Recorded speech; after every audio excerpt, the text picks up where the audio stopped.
Hey there viewers, welcome back to Ray of All Trades. Today we're working on an Exmark Metro. It's got the Kawasaki FH430V. We're going to be doing a really quick oil change on it, air filter change, and then the drive belt got a big crack in it. Let's get to it.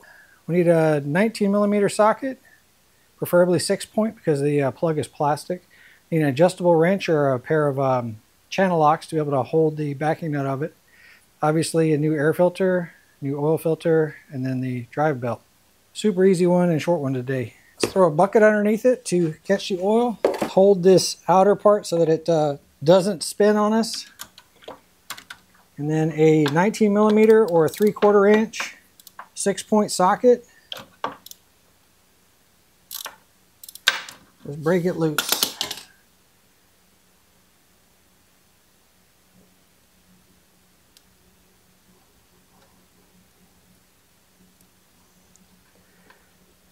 Make sure your pan's down there. Get all that oil out. I'm going to leave the wrench right here for now. It's not doing anything, but let's get the air filter changed out. Oof, this thing's bad. I've already pulled off the 2 wing nuts right there. Let me get a little bit of compressed air. I'm going to block off the air passage with a clean rag, so nothing gets down inside the carburetor. Let's blow off that extra grass and dirt.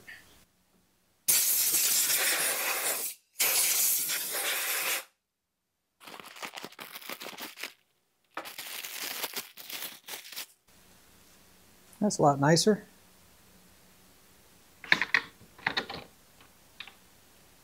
Make sure it seats down on there nicely.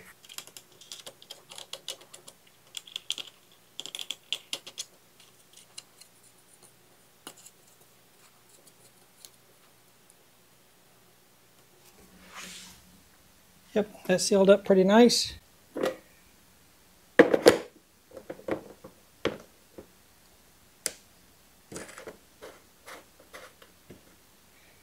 Okay, I don't need to change the spark plugs this time, but if you were changing out the spark plugs, just pull the boot.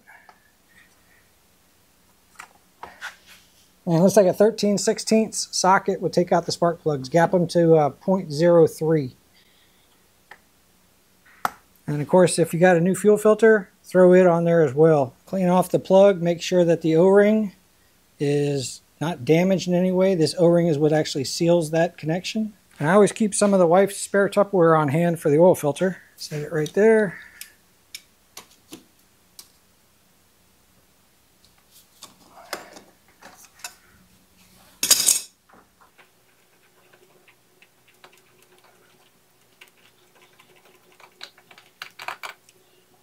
Clean off my oil seal. This one didn't drip any or hardly any out. It's been sitting for a little while. New oil filter, Kawasaki brand. Gasket lines up pretty nicely. Let's just put this on hand tight.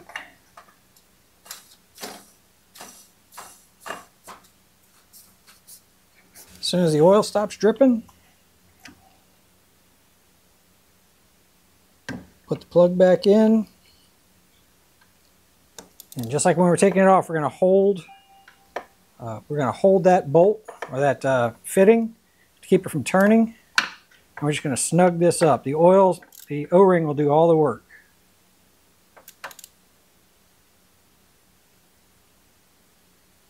There we go, finger tight. Capacity is 1.9 quarts, so just under 2 quarts.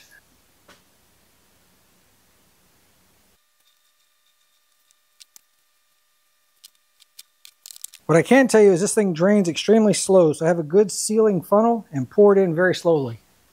All right, for the oil change, that's it. All we have to do then is start it up, let the oil filter fill up, and then it says for correct oil level, do not turn the cap onto the threads. So realistically, all you're going to do is just once the dipstick is loose, just set it down on there and then pull it out, and it should read right at the full mark. Let's get rid of this oil and get this thing up in the air so I can swap that belt out. All right, so once you got it up on blocks or stands or ramps or whatever, all right, the part we're using, Exmark original, it's a 1-323-280-SL. and it's this belt, the drive belt. Okay, it's going to go right up onto there.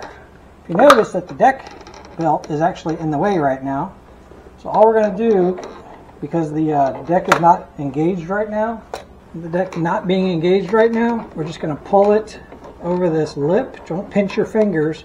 I'm going to slowly rotate the engine and just walk that belt right off.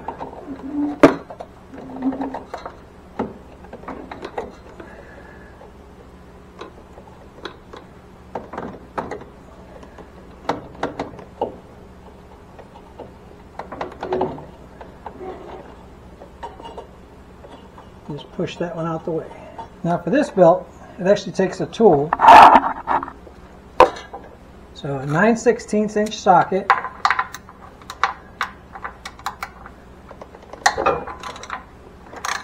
Just loosen it up a few turns so that you can get it to move. Slide the pulley over, and you can pull it right off of this pulley, or you can walk it off of the back pulley.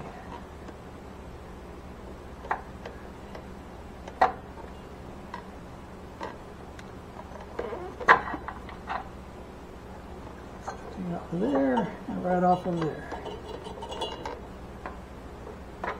And before you install it, match up your belt to the new belt. Good match. Put it over that pulley first, around this back pulley second.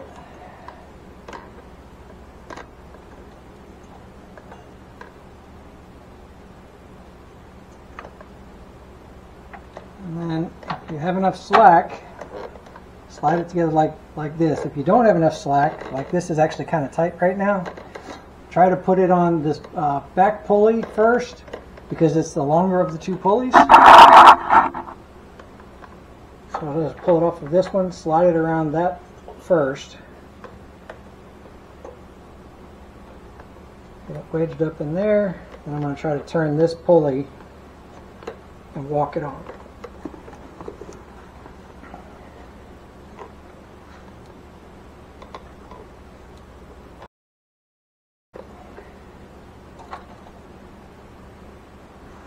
Something like that. So make sure this one fell off the front pulley, so let's put that back on. Slide this pulley back over until you got decent tension on that belt. And snug it up. So I'm going to hold tension on it while I do that.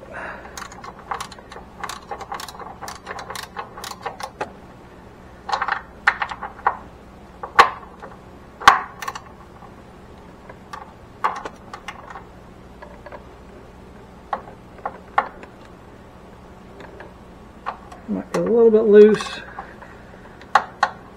Let's get a little bit more.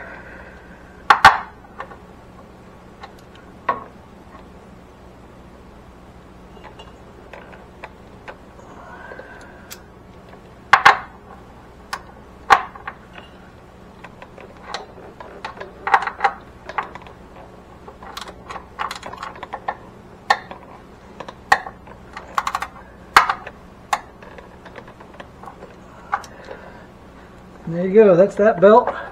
All we do is put our deck belt back on. Do the exact same thing, just set it up on the pulley. Don't pinch your fingers, rotate it around. There you go, your deck belt's back on. So the reason we changed this belt, it had a cut right there. So it was starting to get old. Starting to show some wear. Anyway, don't forget you have a grease fitting right there. You got another grease fitting right there. Two on the other side. You might have greasable spindles. You've got the greasable front casters. You've also got greasable wheels. You need to check the condition of your two drive belts. Sharpen the blades. That's it. Get this thing back to cutting grass again. Appreciate you guys hanging out. Hope you got something out of the video, and I'll catch you guys on the next one.